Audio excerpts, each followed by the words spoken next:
الحمد لله رب العالمين والعاقبة للمتقين والصلاة والسلام على رسوله الكريم أما بعد فأعوذ بالله من الشيطان الرجيم بسم الله الرحمن الرحيم إن عدة الشهور عند الله 12 شهرا في كتاب الله يوم خلق السماوات والأرض منها 4 حرم وقال النبي صلى الله عليه وسلم أفضل الصيام بعد رمضان شهر الله المحرم اللهم صل على محمد وعلى آل محمد كما صليت على إبراهيم وعلى آل إبراهيم إنك حميد مجيد اللهم بارك على محمد وعلى آل محمد كما باركت على إبراهيم وعلى آل إبراهيم إنك حميد مجيد حضرات سامعین کرام، عزیز نوجوان ساتھیوں، بزرگوں، جیسا کہ معلوم ہے یہ مہینہ جو چل رہا ہے یہ قابل عظمت مہینہ ہے، احترام والا مہینہ ہے، عظمتوں والا مہینہ ہے۔ اس مہینے کا کیا کہنے؟ پیغمبر علیہ الصلاۃ والسلام جب آپ دنیا میں تشریف نہیں لائے تھے، آپ کے آنے سے پہلے بھی محرم الحرام یہ قابل عظمت مہینہ تھا۔ پیغمبر علیہ الصلاۃ والسلام پر نازل ہونے والی کتاب قرآن کریم پر اللہ تبارک و تعالی نے فرمایا ان عدۃ الشہور عند اللہ 12 شہرا فی کتاب اللہ، مہینوں کی تعداد اور مہینوں کی گنتی اللہ تعالیٰ کے کتاب میں وہ 12 مہینہ ہے۔ منہا 4 حرم، ان میں سے 4 مہینہ عظمت والا مہینہ ہے، احترام والا مہینہ ہے، حرمت والا مہینہ ہے۔ وہ 4 مہینے کون کون سے ہیں؟ 3 لگاتار ہے، ذی القعدہ، ذی الحجہ، محرم، رجب۔ یہ 4 مہینہ جو احترام والا مہینہ ہے، پیغمبر علیہ السلام پر نازل ہونے والی کتاب اللہ تبارک و تعالیٰ یہ ارشاد فرما رہے ہیں کہ یہ 4 مہینوں کی جو عظمت ہے یہ آج نہیں ہے، یہ کل نہیں تھا، بلکہ یوم خلق السماوات والارض منها 4 حرم، جس دن خالق کائنات کو زمین کو وجود بخشا ہے، آسمان کو پیدا کیا ہے، سارے نظام کو چلایا ہے، اسی دن ان 4 مہینوں کی عظمت کو اللہ تعالیٰ نے رکھا ہے، قابل احترام بنایا ہے۔ ان میں سے ایک محرم کا مہینہ بھی ہے۔ ہم اور آپ یہ سمجھتے ہیں کہ شاید کہ اس مہینے کی عظمت شہادت حسین کی وجہ سے ہے، کیونکہ نواسۂ رسول کی اس مہینے کی 10 تاریخ میں ان کی شہادت ہے، اسی وجہ سے اس مہینے کی عظمت ہے۔ ایسا نہیں ہے۔ پیغمبر علیہ السلام آپ کے دنیا میں تشریف لے جانے کے بعد یہ واقعہ شہادت پیش آیا ہے۔ واقعہ شہادت حسین یہ اگلا ہفتہ میرا موضوع رہے گا کہ ان کی شہادت کے کیا واقعات ہے۔ بس آج بات اتنی سمجھنی ہے کہ اس مہینے کی عظمت شہادت حسین کی وجہ سے نہیں ہے، یہ اپنے اندر یہ مہینہ خود اپنے اندر عظمت رکھتا ہے، احترام رکھتا ہے۔ زمین اور زمان کی جب پیدائش ہوئی ہے اسی دن پروردگار عالم نے اس کو محترم بنایا ہے، قابل احترام بنایا ہے۔ پروردگار عالم نے اعلان فرمایا ہے قرآن کریم میں، پھر اس کے بعد حدیثوں کا آپ جب مطالعہ کریں گے تو پتہ چلے گا کہ واقعتاً یہ محرم کا مہینہ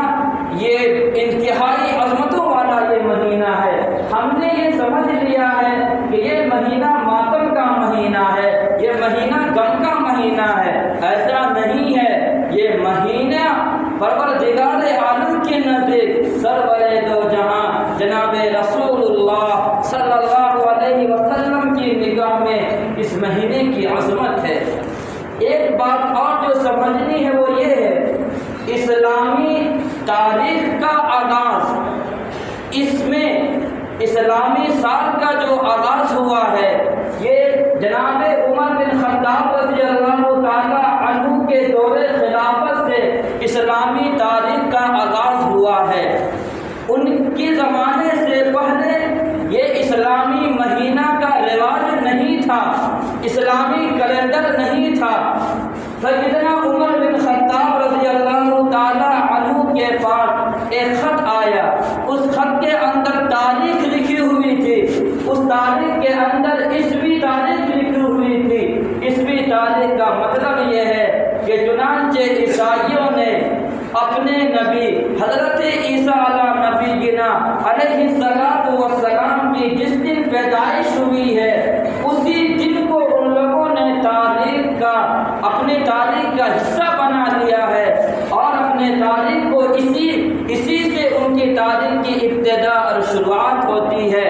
تو چنانچہ عمر بن خطاب فاروق اعظم نے صحابہ کے مشورے میں فرمایا کہ میں یہ چاہتا ہوں کہ اسلامی تاریخ کا آغاز ہونا چاہیے کہ جس سے بعد میں آنے والی نسل، بعد میں آنے والے لوگ قیامت تک اسی اسلامی تاریخ کے مطابق ان کے معاملات چلیں اور وہ معاملات رواج پائے۔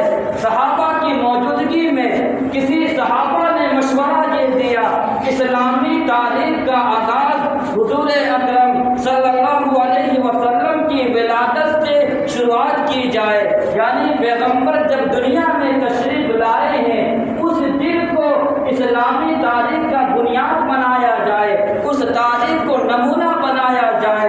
لیکن یہ بات ناممکن تھی، فرمایا ایسا نہیں ہوگا۔ کسی صحابہ نے مشورہ یہ دیا اسلامی تاریخ کا آغاز اس کو نمونہ بنایا جائے اس دن کو جس دن پیغمبر کو نبوت ملی ہے، رسالت ملی ہے، جب پیغمبر نبی بنائے گئے ہیں، جب نبی کو جب نبوت سے سرفراز فرمایا گیا ہے، اس دن کو اسلامی تاریخ کا بنیاد بنایا جائے۔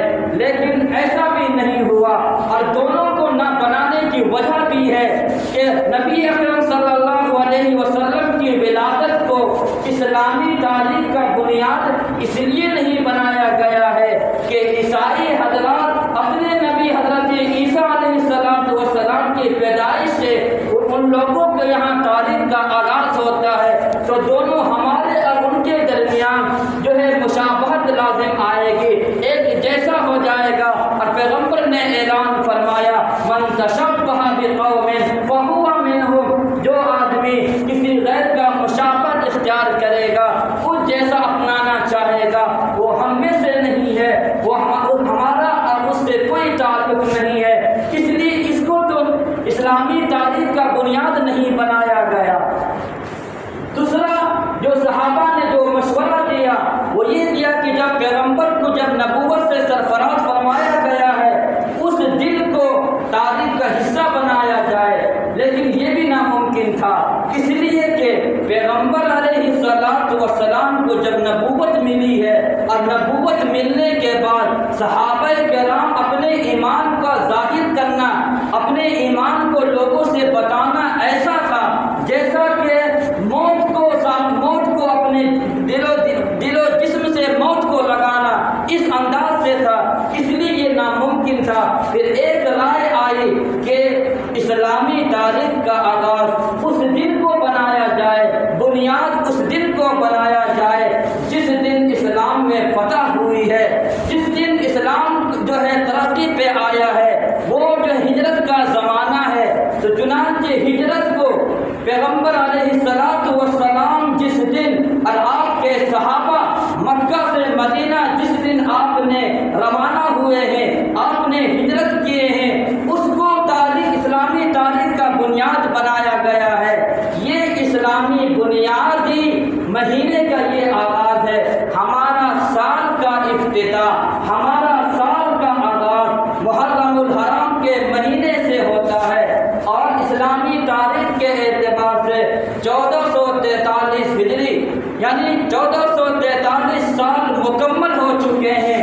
1444 سال کے اندر ہم لوگ داخل ہو چکے ہیں۔ یہ ہجری جو سال ہے، اسلامی جو سال ہے، اسلامی تاریخ جو ہے وہ یہاں سے شروع ہوا ہے، اور اس کا مشورہ دینے والے یہ فاروق اعظم رضی اللہ تعالی عنہ ہے۔ تو یہ محرم الحرام ہمارے اور آپ کے اور تمام امت مسلمہ کے اسلامی تاریخ کا آغاز اسی مہینے سے ہوتا ہے۔ گویا کہ یہ ہمارا نیا سال کا پہلا مہینہ ہے۔ آئیے ذرا پیغمبر سے پوچھتے ہیں کہ جب پیغمبر علیہ السلام کے زمانے میں کوئی نیا مہینہ آتا تھا یا کوئی نیا سال آتا تھا، آپ کیا کرتے تھے؟ بہت ساری احادیث کا نچوڑ اور خلاصہ یہ ہے کہ جب کوئی نیا مہینہ جب داخل ہوتا تھا، آتا تھا، پیغمبر دعا فرماتے تھے، اے اللہ ہم آپ سے اس مہینے کے اندر جو برکتیں آپ نے رکھی ہے ہمیں عطا فرما دیجئے۔ اس مہینے کی سلامتی ہم آپ سے مانگتے ہیں، اس مہینے کی امن ہم آپ سے مانگتے ہیں، اس مہینے کے اندر جو خیر ہے ہم اس کو مانگتے ہیں، اس مہینے کے اندر جو شر ہے، اس مہینے کے اندر جو نقصانات ہے، اس سے ہم پناہ چاہتے ہیں۔ یہ پیغمبر کی دعا ہے، ہمیں اور آپ کو بھی اس کا معمول بنانا چاہیے۔ جب بھی اسلامی تاریخ کا آغاز ہو، اسلامی مہینے کا آغاز ہو، تو ہمیں اور آپ کو بھی اسی طریقے سے دعا مانگنی چاہیے، اور یہ پھر یہاں سے اسلامی تاریخ کا آغاز ہوتا ہے۔ چنانچہ ہجرت کو یوم ہجرت یعنی جس دن پیغمبر علیہ السلام اور صحابہ کرام ان دونوں حضرات نے، حالانکہ ہجرت محرم کے مہینے میں آپ نے ہجرت نہیں فرمائی ہے، ربیع الاول کے مہینے میں آپ نے ہجرت فرمائی ہے مکہ سے مدینے کی طرف، لیکن محرم کے مہینے میں پیغمبر نے پختہ ارادہ فرمایا تھا ہجرت کرنے کا، اس لیے فاروق اعظم نے اسی مہینے کو اسلامی مہینے کی بنیاد بنا کر کے ہماری تاریخ کا آغاز ہوتا ہے۔ ہجرت کا مہینہ یہ ایسا تھا کہ پیغمبر علیہ السلام تنہا اور ابو بکر صدیق رضی اللہ تعالی عنہ، رات کا وقت ہے اور دونوں مکہ سے روانہ ہوتے ہیں مدینہ کے طرف۔ چنانچہ لوگوں کو جب پتہ چلا ہے، غیروں کو جب پتہ چلا ہے، تو پھر ان لوگوں نے اعلان کیا ہے جو محمد کا سر لائے گا میں اسے 100 اونٹ دوں گا، جو محمد کا پتہ لگا دے گا، پتہ بتا دے گا، میں اسے انعام میں 100 اونٹ دینے کے لیے تیار ہوں۔ یہ اس وقت کا زمانہ تھا، یہ ہجرت کرنا یہ کوئی مشکل نہیں تھا۔ ہمارے عرب کے نبی نے دین کی حفاظت کے لیے آپ کے پیغمبر نے اپنے مکہ کو چھوڑا ہے، دین کی حفاظت کے لیے اور دین کو بچانے کے لیے اور دین کو اپنانے کے لیے بیت اللہ کو چھوڑا ہے۔ آپ کے نبی نے دین کی حفاظت کے لیے، دین کو اپنانے کے لیے کعبۃ اللہ کے در و دیوار کو چھوڑ دیا ہے۔ آپ کے پیغمبر نے دین کے حفاظت کے لیے، دین پر عمل کرنے کے لیے حجر اسود کے بوسہ کو چھوڑا ہے۔ آپ کے پیغمبر نے دین کی حفاظت کے لیے، شریعت کے حفاظت کے لیے آب زمزم کو چھوڑا ہے۔ آپ کے پیغمبر نے، آپ کے نبی نے دین کی حفاظت کے لیے اور اسلام کو اپنانے کے لیے، اسلام کو بچانے کے لیے وہاں کی اپنے برادری کو، رشتہ داریوں کو چھوڑ دیا ہے۔ آپ کے نبی نے، آپ کے پیغمبر نے دین کی حفاظت کے لیے، اسلام کے خاطر اپنی جانوں کا نذرانہ پیش کیا ہے۔ ہمارے عرب کے نبی نے دین کی حفاظت کے لیے اور دین کو بچانے کے لیے مکہ المکرمہ کے اپنے بہت سارے لوگوں کو، اپنے گھر بار کو چھوڑ دیا ہے۔ یہ کوئی آسان کام نہیں ہے، ہم سے اپنا گھر چھوڑنا مشکل ہو جاتا ہے، اور یہاں سارا کچھ چھوڑ دیا ہے۔ اور جب آپ ہجرت کے لیے آپ روانہ ہوئے ہیں، پھر لوگوں نے آپ کے سروں کی قیمت کا اور انعام لگایا ہے، جس نے محمد کا سر لائے گا اسے 100 اونٹ انعام میں دوں گا، جو پیغمبر کا پتہ بتا دے گا اسے 100 اونٹ میں دینے کے لیے تیار ہوں۔ کون؟ محمد کا سر۔ اس محمد کا سر کا قیمت کا جو ہے، یہ قیمت کا یعنی انعام لگایا جا رہا ہے، جس کی وجہ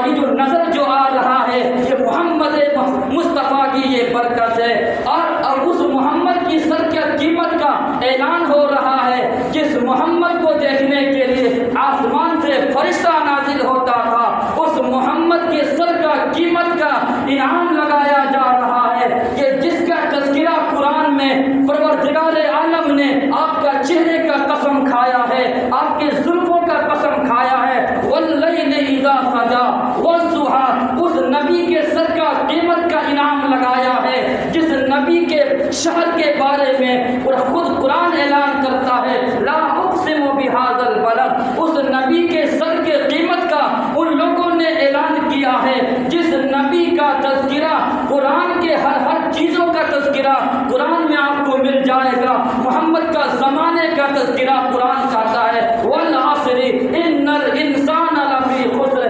تفصیلات میں نہیں جانا چاہتا ہوں، لیکن ہجرت کے موقع پر جس نبی کے سر کا قیمت کا لوگوں نے اعلان کیا ہے، 100 اونٹوں کا جو اعلان کیا ہے، اس وقت ہمارے علاق کے لیے بہت مشکلات کا وقت تھا، پیغمبر کے لیے وہ گھڑی بہت مشکلات کی تھی، اور پھر تنہا ابو بکر صدیق رضی اللہ تعالیٰ عنہ نے پیغمبر کا ساتھ دیا ہے اور اس نبی کا شانہ پشانہ چلے ہیں، اپنے کندھے پر سوار کیا ہے۔ جب تفصیلات کی باری آئے گی تو میں بتاؤں گا کہ حضرت ابو بکر صدیق رضی اللہ تعالیٰ عنہ نے پیغمبر کو اپنے کندھوں پہ سوار کیا ہے اور پھر غار ثور پر لے کر کے گئے ہیں۔ جب ایک وقت آیا پیغمبر علیہ الصلوۃ والسلام اور ابو بکر صدیق رضی اللہ تعالیٰ عنہ، آپ دونوں حضرات چل رہے تھے، کچھ دور گئے ہیں، پھر پیغمبر تھک جاتے ہیں، صدیق اکبر اپنے کندھوں پہ سوار کرتے ہیں۔ جب غیروں نے جب پیچھا کیا ہے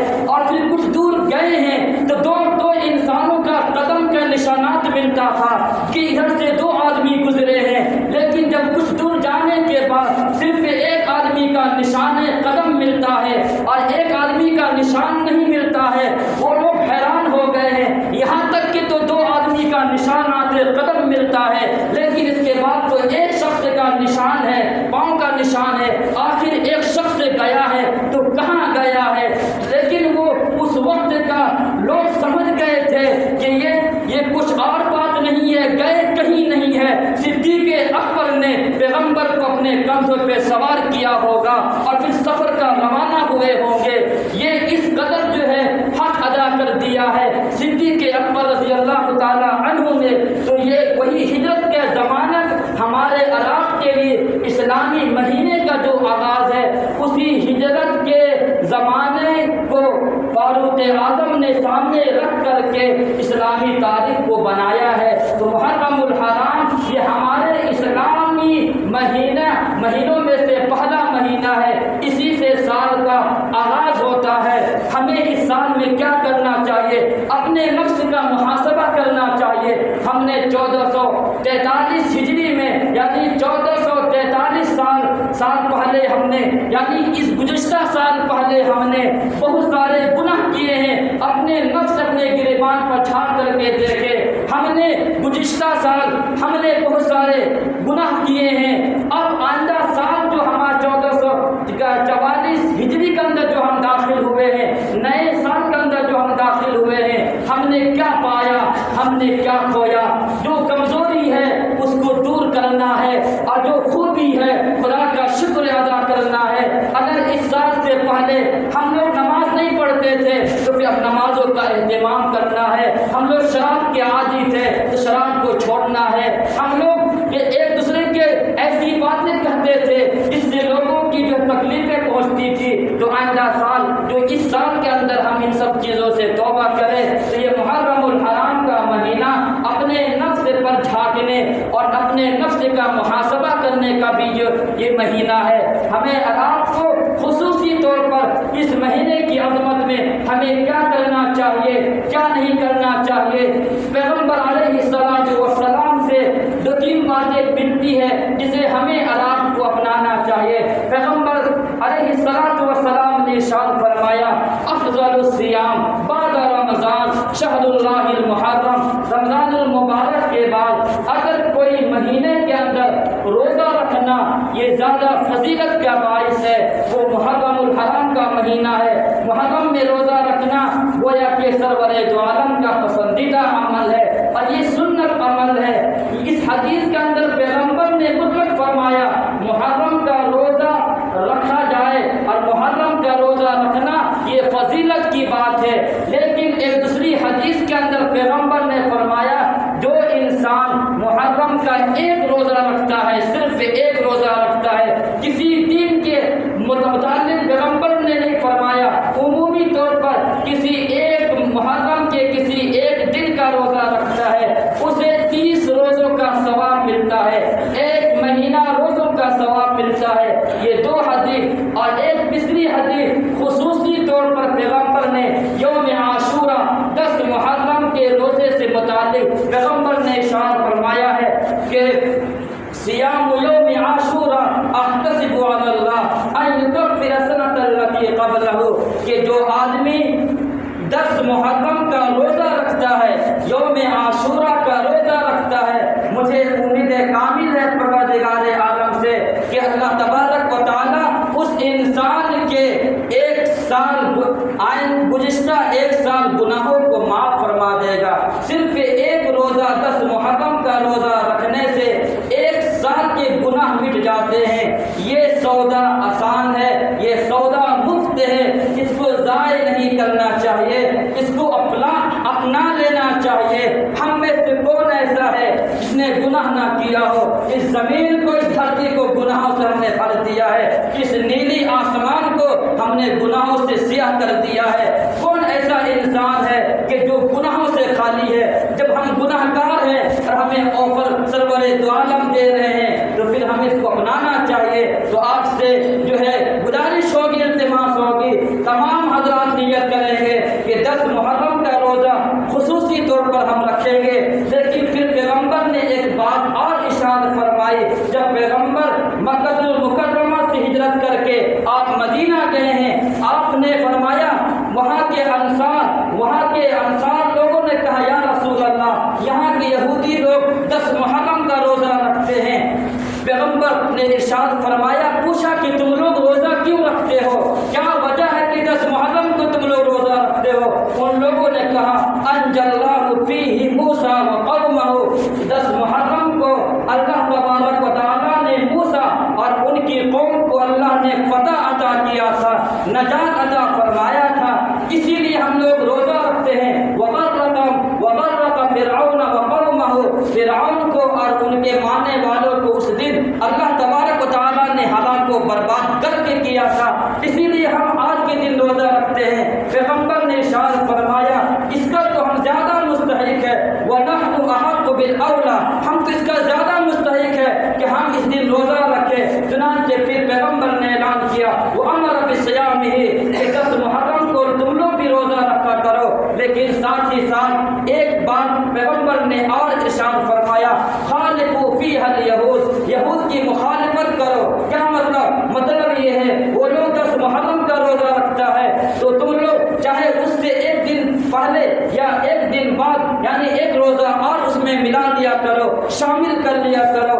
9 محرم 10 محرم یا 10 اور 11 محرم 2 دن کا روزہ رکھو تاکہ یہود کی مشابہت لازم نہ آئے، یہود کے ساتھ ایک جیسا عمل کے اندر شرکت نہ ہونا چاہیے۔ پیغمبر کو کبھی یہ بات پسندیدہ نہیں تھی کہ ہمارا عمل غیروں کی طرح ہو جائے۔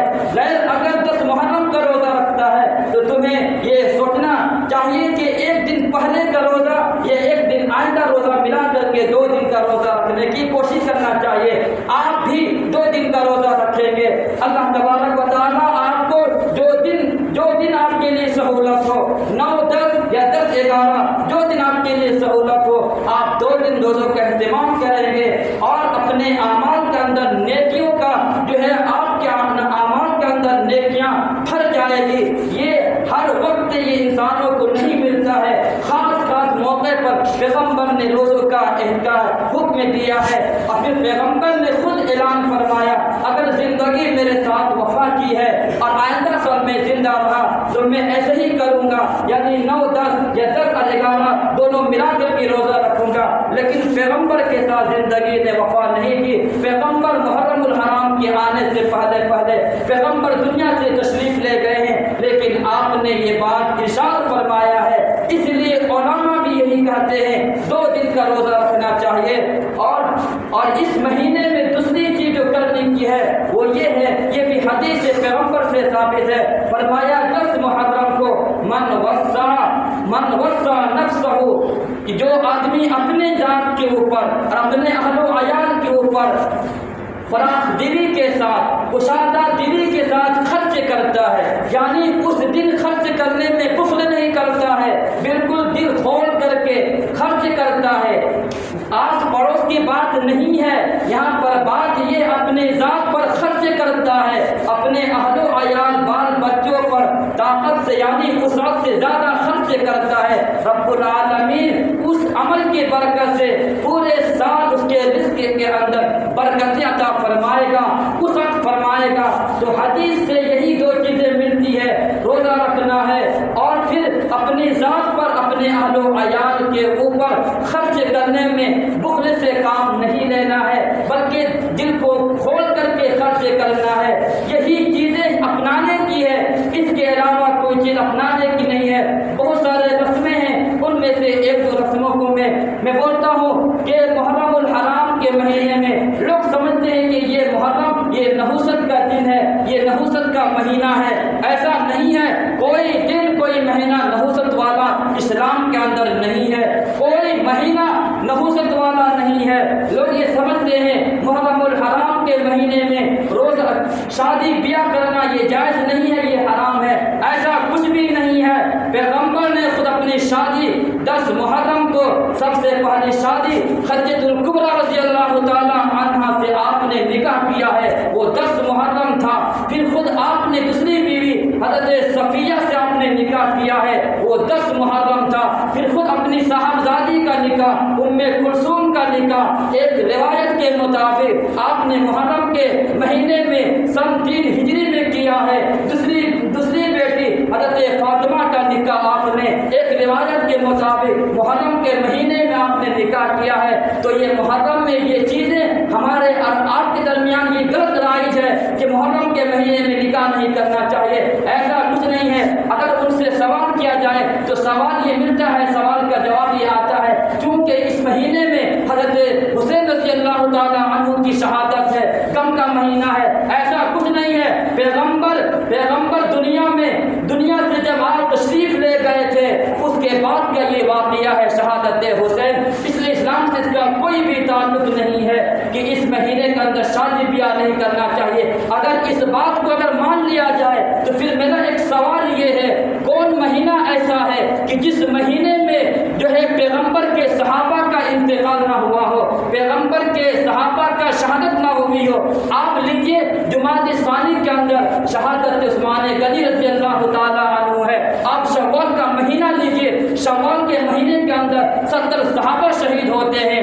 آپ بھی جمادی ثانی کو لیجئے، سیدنا ابوبکر رضی اللہ تعالیٰ عنہ کی جو ہے انتقال ہوتا ہے۔ رمضان کا مہینہ لیجئے، حضرت علی حضرت عائشہ کا انتقال ہوتا ہے۔ کوئی مہینہ پھر اس سے خالی نہیں ہوگا، ہر مہینے کے اندر کسی نہ کسی صحابیات یا صحابہ کی شہادت یا وفات ضروری ہے اور ہوئی ہے۔ اس لیے جو ہے اس چیز کو مدار بنا کر کے یہ کہنا کہ اس مہینے میں جو ہے شادی بیاہ نہیں کرنا چاہیے، ایسا نہیں ہے۔ دوسرا رسم اور سن لیجیے، دوسرا رسم یہ ہے کہ اس مہینے کے اندر کالا لباس چاہے مرد ہو چاہے عورت ہو، اگر مخصوص طبقہ مخصوص لوگ اور مخصوص جگہ میں لوگ پہنتے ہوں تو ہمیں آپ کو اس سے بچنا چاہیے، اس لیے کہ کالا لباس جو ہے محرم کے دنوں میں یہ روافض یہ شیعہ کا جو ہے یہ لباس ہے، وہ لوگ اس کالا لباس کو پہنتے ہیں، اس لیے کہیں ایسا نہ ہو کہ دیکھنے والا یہ سمجھے آپ اسی میں سے ہے،